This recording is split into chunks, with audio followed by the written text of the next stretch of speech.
দেশকে গণতন্ত্রে উত্তরণে একটি অবাধ, সুষ্ঠু ও নিরপেক্ষ নির্বাচনের পরিবেশ চায় বিএনপি। এই পরিবেশ তৈরিতে অন্তর্বর্তীকালীন সরকার রাষ্ট্র কাঠামোয় কী সংস্কার আনতে চায় তার সুনির্দিষ্ট রোডম্যাপ চায় বিএনপির মিত্ররা। তারা বলছেন, প্রয়োজনীয় সংস্কার শেষে কবে নাগাদ নির্বাচন আয়োজন করতে চায় দ্রুততম সময়ে সেটা স্পষ্ট করতে হবে। গুলশানে চেয়ারপারসনের রাজনৈতিক কার্যালয়ে বিএনপির সঙ্গে পৃথক বৈঠকে যুগপৎ আন্দোলনের মিত্র 12 দলীয় জোট এবং জাতীয়তাবাদী সমমনা জোটের নেতারা এমন অভিমত ব্যক্ত করেন। রাজকুমার নন্দীর প্রতিবেদনে বিস্তারিত জানাচ্ছেন আফসারা নাজ।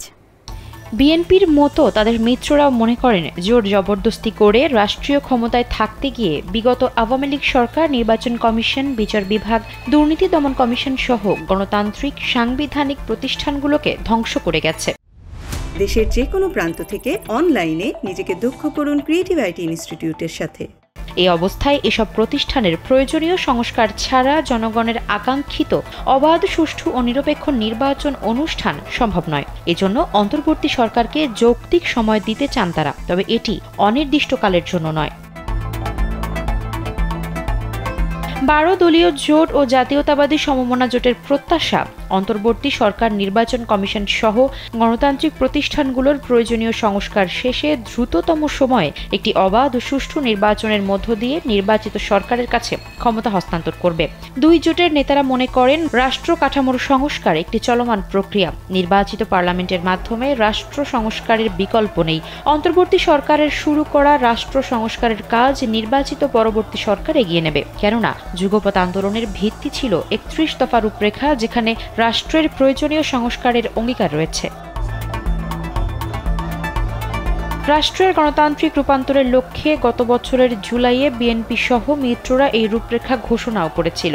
যুগপথের প্রধান শরিক বিএনপি তখন জানিয়েছিল, গ্রহণযোগ্য ও অংশগ্রহণমূলক নির্বাচনে জয়লাভের পর ফ্যাসিস্ট আওয়ামী লীগ সরকারকে হঠানোর আন্দোলনে অংশগ্রহণকারী রাজনৈতিক দলগুলোর সমন্বয়ে একটি জনকল্যাণমূলক জাতীয় ঐক্যমত্যের সরকার প্রতিষ্ঠা করা হবে। ওই সরকারই রাষ্ট্র রূপান্তরমূলক সংস্কার কার্যক্রমে অংশগ্রহণ করবে।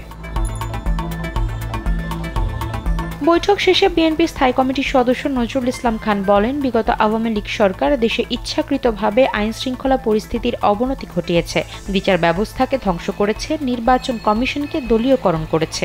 মোট কথা, গণতান্ত্রিক প্রতিষ্ঠানগুলোকে ধ্বংস করে ফেলা হয়েছে। তারা চান বর্তমান অন্তর্বর্তী সরকার এই সংস্থাগুলোর সংস্কার করবে। জনগণ জানতে চায়, এই সংস্থাগুলো সংস্কার করতে কতদিন সময় লাগবে। অন্তর্বর্তী সরকার সেই সময় নিয়ে জনগণের সামনে একটি রোডম্যাপ তুলে ধরবে। বৈঠক প্রসঙ্গে জানতে চাইলে জাতীয়তাবাদী সমমনা জোটের সমন্বয়ক ডক্টর ফরিদুজ্জামান ফরহাদ ও 12 দলীয় জোটের সমন্বয়ক সৈয়দ এহসানুল হুদা কালবেলাকে জানান, তারা মনে করেন দেশে একটি অবাধ, সুষ্ঠু ও নিরপেক্ষ নির্বাচন অনুষ্ঠানে গণতান্ত্রিক সাংবিধানিক প্রতিষ্ঠানগুলোর প্রয়োজনীয় সংস্কার দরকার। তাদের প্রত্যাশা, অন্তর্বর্তী সরকারের রাষ্ট্র কাঠামোর প্রয়োজনীয় সংস্কার শেষে দ্রুততম সময়ে একটি অবাধ ও সুষ্ঠু নির্বাচনের ব্যবস্থা করা হবে। এ লক্ষ্যে বর্তমান সরকার অবিলম্বে একটি নির্বাচনী রোডম্যাপ প্রকাশ করবে বলেও আশা করেন তারা। আফসারা নাজ, কালবেলা।